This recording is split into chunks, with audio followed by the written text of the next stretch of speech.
And I made some marketing videos, and the one that I did where I came up with this idea of like to pretend that the story of the book is actually my real life, and then showing the book at the end. So The Perfect Marriage is about a top criminal defense attorney that defends her husband when he's accused of murdering his mistress. And it got like 5 million views. It shot the book up to number 3 on the Amazon bookstore. It made it Amazon Charts bestseller, Apple Books bestseller, Publishers Weekly bestseller. But because some people didn't watch the full 33-second video, I can literally look at the average watch time, which was 31 seconds. Some people thought the book was my real life.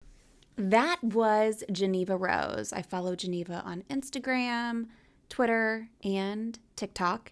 And she recently went viral, as you will hear in this podcast episode, about one of her books. And that kind of snowballed into that book becoming a bestseller. And then a conversation she had with somebody on Instagram led her to getting a TV and film deal.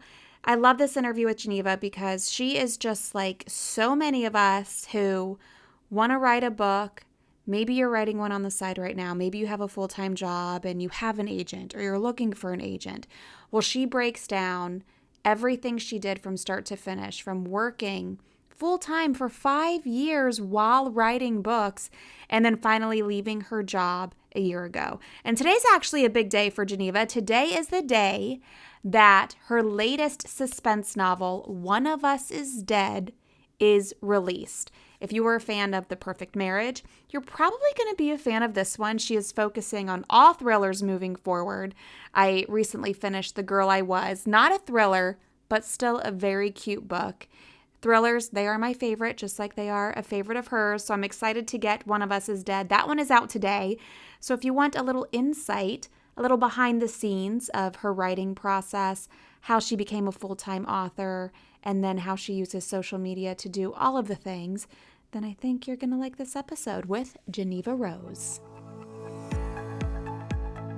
Ever wonder how some people seem to get all the media coverage, but you don't? Go behind the scenes with a TV reporter, national on-air host, and news contributor who has interviewed celebrities, took you inside the Versace mansion, and even stood on a chair to interview basketball legend Alonzo Mourning. Get ready, because Become a Media Maven is the podcast where Christina Nicholson is sharing secrets from her years in front of the camera, in the editing booth, and now behind the podcast mic. Jeneva, welcome to the Become a Media Maven podcast. Thank you for having me. I'm excited to chat with you. We connected on social media. I think I started following you. No, actually, you know what? I followed you before I read The Perfect Marriage.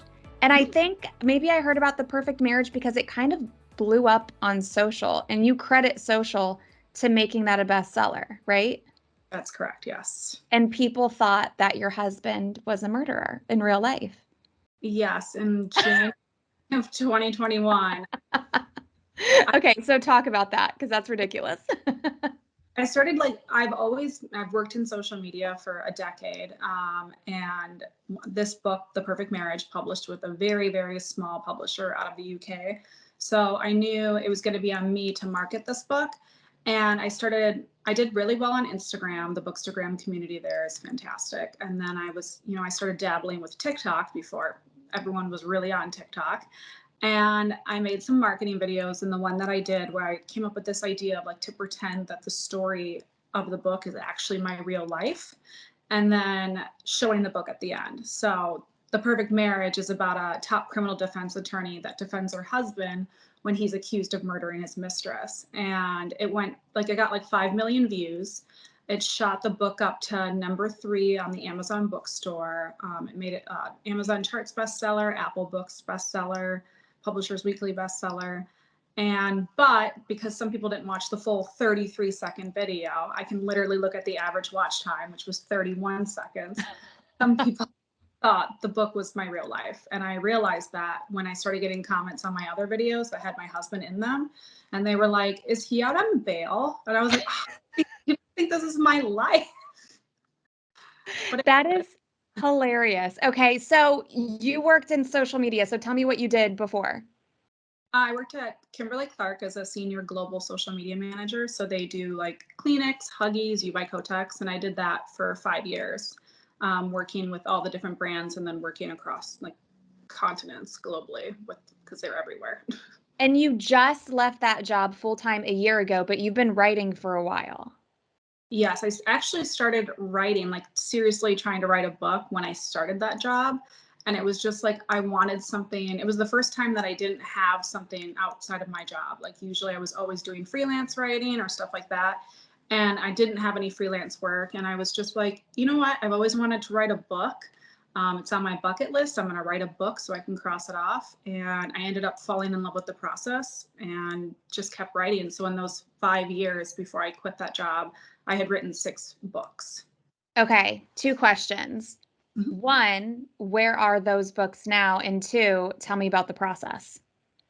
Well, those books are, I think all of the books are published with One of Us is Dead. Well, One of Us is Dead is publishing April 26th. And then the other book I wrote is publishing next year. So they're all published. And my process, so the process that I fell in love with was more so of like, I create these character sketches and then I create the setting sketches. And then because I'm like just so in tune with marketing as it is, I won't start writing a book until I can summarize it in a sentence and write that back marketing copy because I think it just makes the process a lot easier.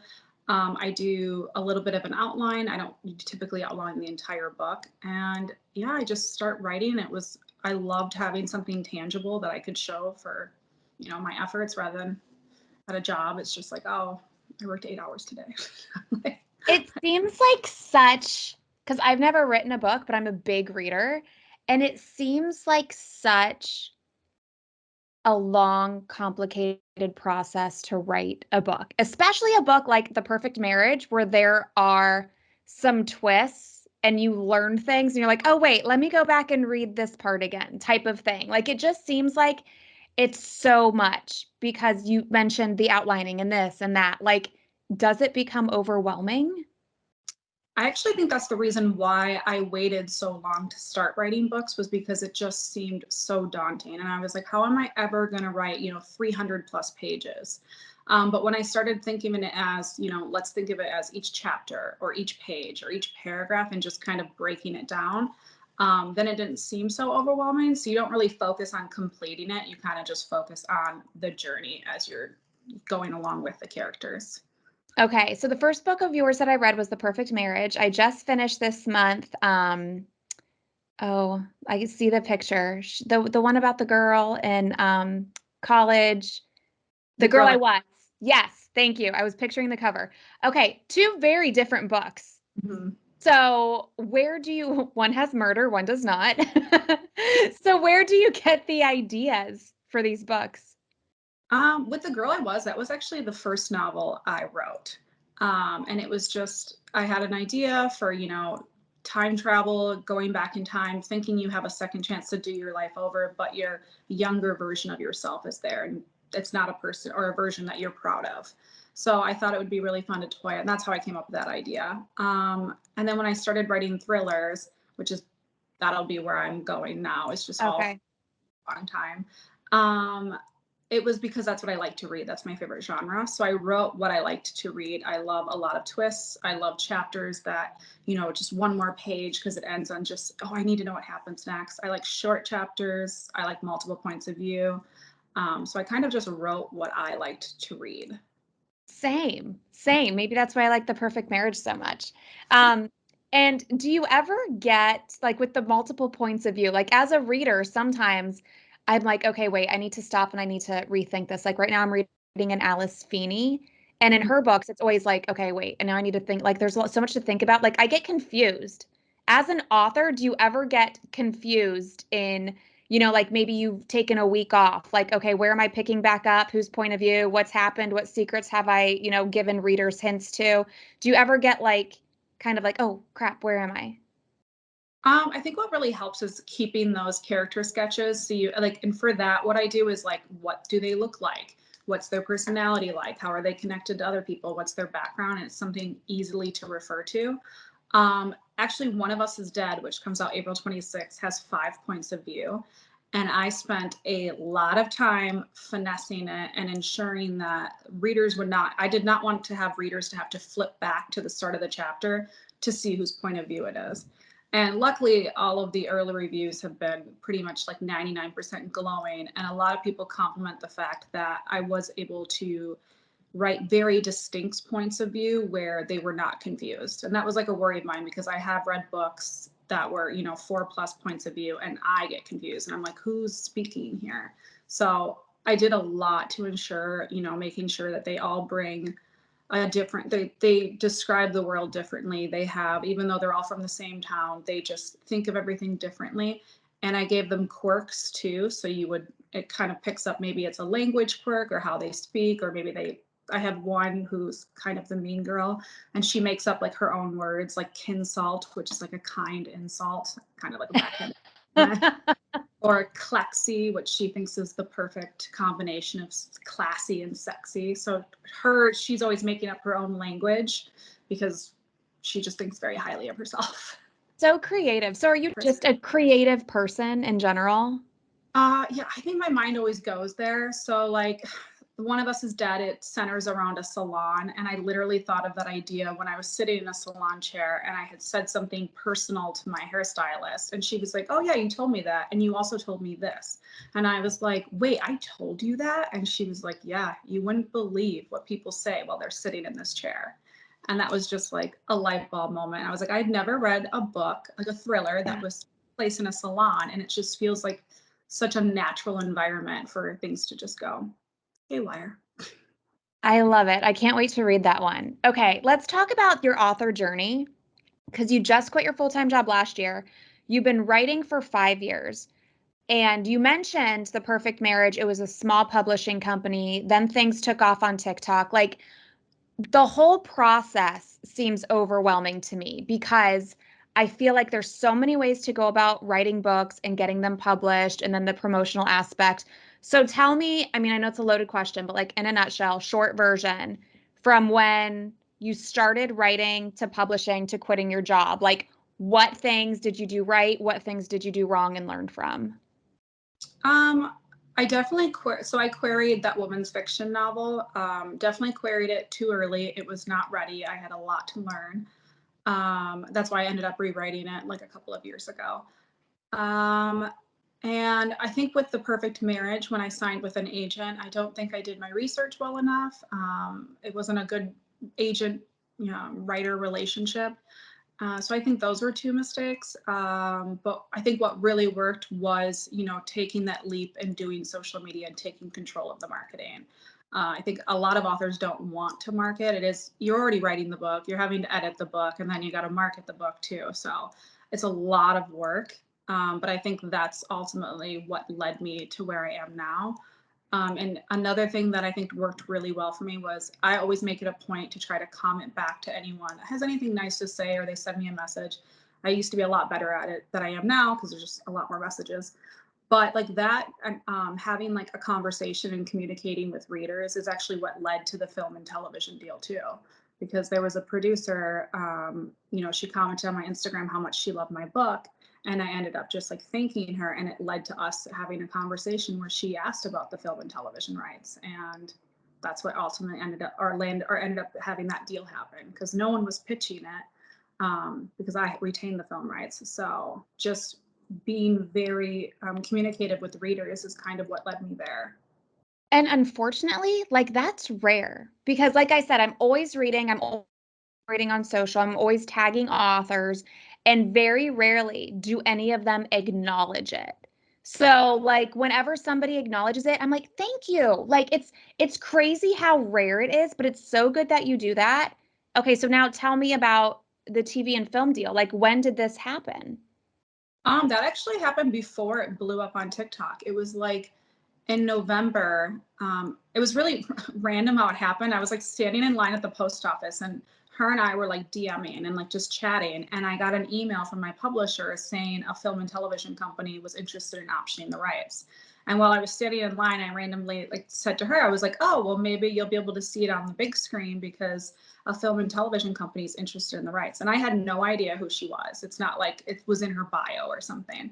And she was like, wait, the film and television rights haven't been optioned. And I was like, no, I retained those and I don't know how to sell those. And she was just like, hold tight, don't do anything. I'm bringing coverage to my team. And I was like, okay, cool. I didn't know what that meant at all, but I was like, all right.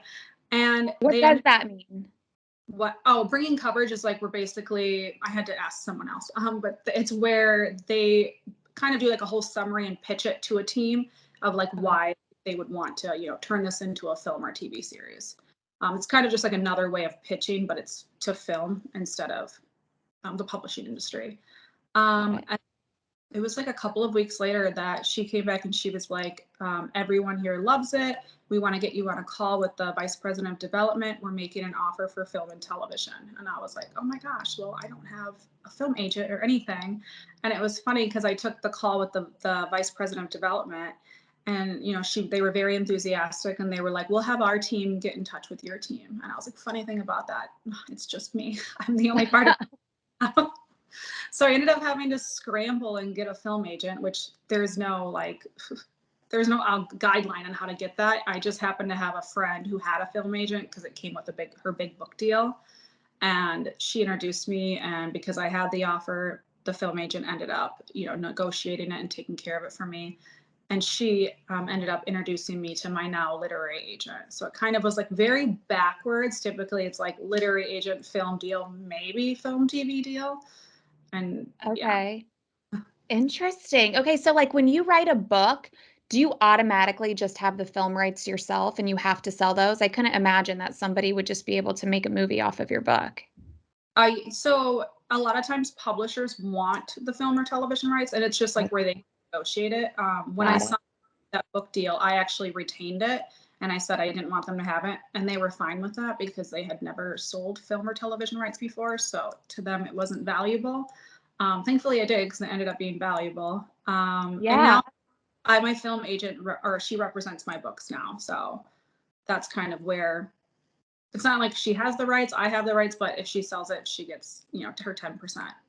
Got it. So talk to me about finding a literary agent because you said there the first one wasn't the best and then you kind of went backwards and now you're happy with the one you have. So what do you suggest for people? Because another thing, because I've had a couple of authors on the podcast, and something that I've said before is with nonfiction, when you query to either get published or find an agent, you just have to have the idea. You don't have to have the whole thing written. But with fiction, you have to spend a lot of time writing this whole thing not knowing what's going to happen. So, like, you have to really enjoy what you're doing because you're spending a lot of time on a book.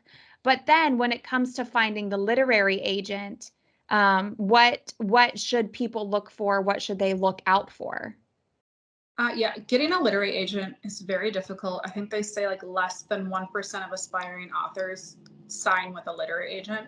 Wow. Um, yeah, it's very difficult, especially I think in fiction, because you do have to have a finished product. And I think that's one thing that really motivated me in the beginning was to keep pumping out books because every book was like another opportunity to get an agent. And I would say like do your research. There's publishersmarketplace.com.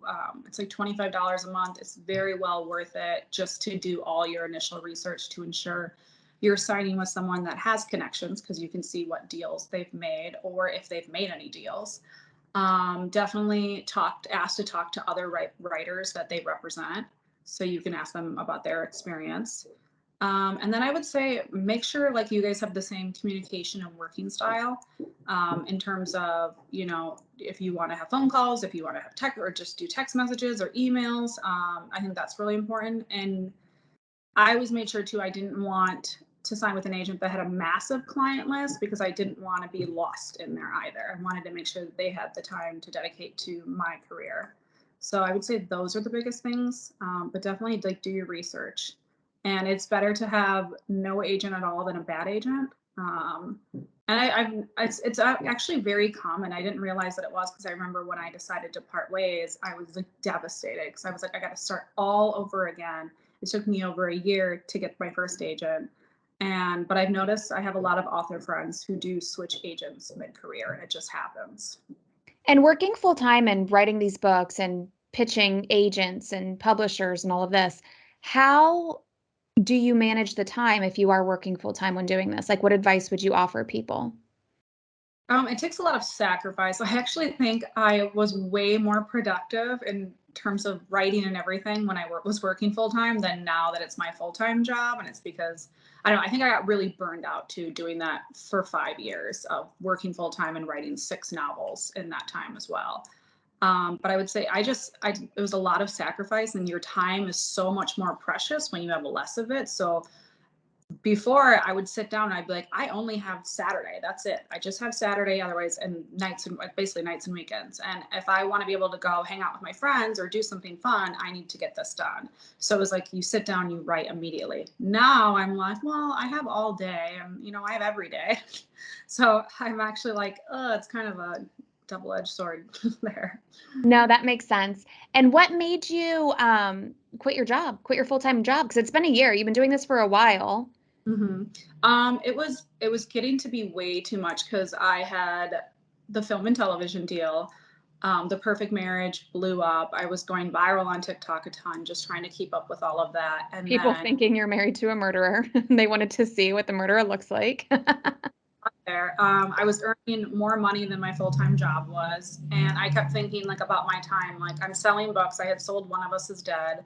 And I was like, okay, well, is my time more valuable working this job that I don't see a future for myself there? And I knew I would eventually be leaving. Or is it more valuable like me writing and getting these projects done?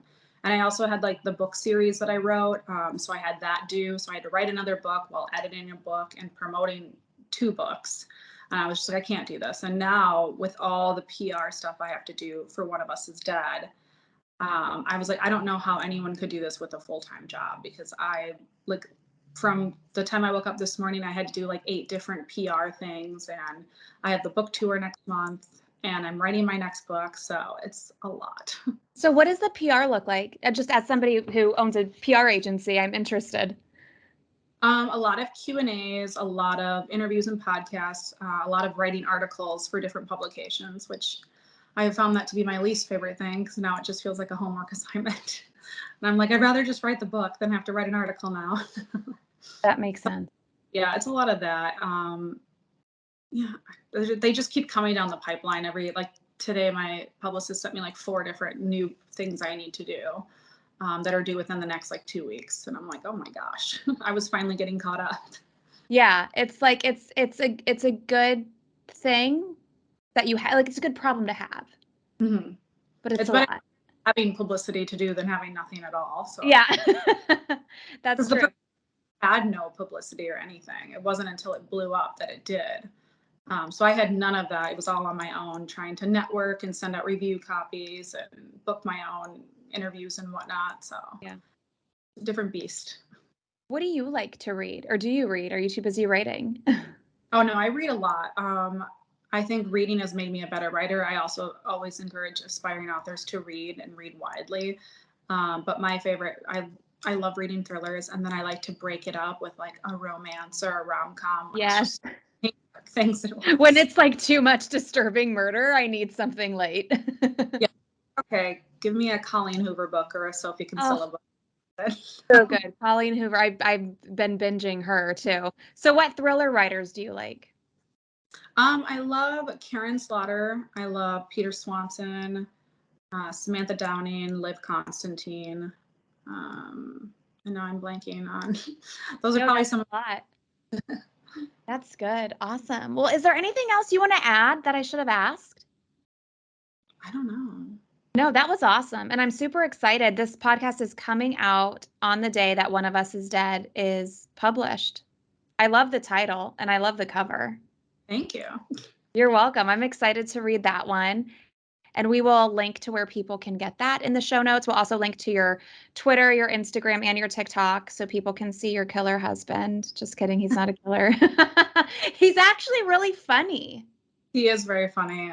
Yes, he's a little star on there. It's funny because I'm like, he has no social media, and I'm like, and he has like a fan base on TikTok with no social media. That's my husband's the same. He's like anti-social media, but he does not want to be on mine. Like, he is like very private, very shy, doesn't want to be on social, has nothing, doesn't even know what a hashtag is, bless his heart. But your husband, he's a hoot. He's a good team player on your social. His dream is to be a stay-at-home husband. So he's like, I'll do anything I have to sell your books. That is so funny. My husband became a stay-at-home husband. We have 3 kids though, so we call him a stay-at-home dad. So he's been doing that since the pandemic. I said, honey, I cannot care for these kids and work at the same time. I'm going to go crazy. You need to come here and do this. So yeah, so I think that's why mine has to play along on Instagram too. Like whatever you want to do, we'll do it. Exactly. That's how it's going to be. That's so funny. Well, thank you so much, Jeneva. It was awesome talking to you. Yeah, thank you for having me. This was great. As you know, you can find everything we discussed in the show notes. I link to Publishers Marketplace and Geneva's books on Amazon, where you can order them in hardcover, paperback if they're available, Kindle, all of the things and all of the places. So make sure you check out the show notes for this episode.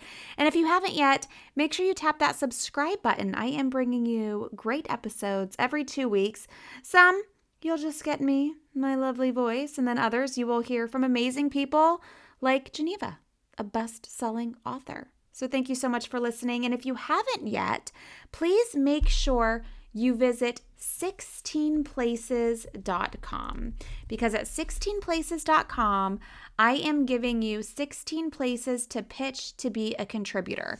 You're going to get 16 different pitch ideas. You're going to get the unique guidelines that you need to follow when you pitch and the contact information. So I have already done all of the work for you. I'm going to save you time. All you need to do is go to 16places.com. You can increase your traffic, your reach, and your revenue for free. Just download that free PDF. You can boost your authority and skyrocket your credibility. And as you heard from Jeneva, she's even contributing to Places. It's part of her publicity campaign to promote her books. So hey, listen people, this stuff works. If you want the shortcut, go to 16places.com. I've created this PDF for you, total shortcut, and I hope to see you at 16places.com, and I hope you hear me in another couple of weeks here on Become a Media Maven. Thank you for listening.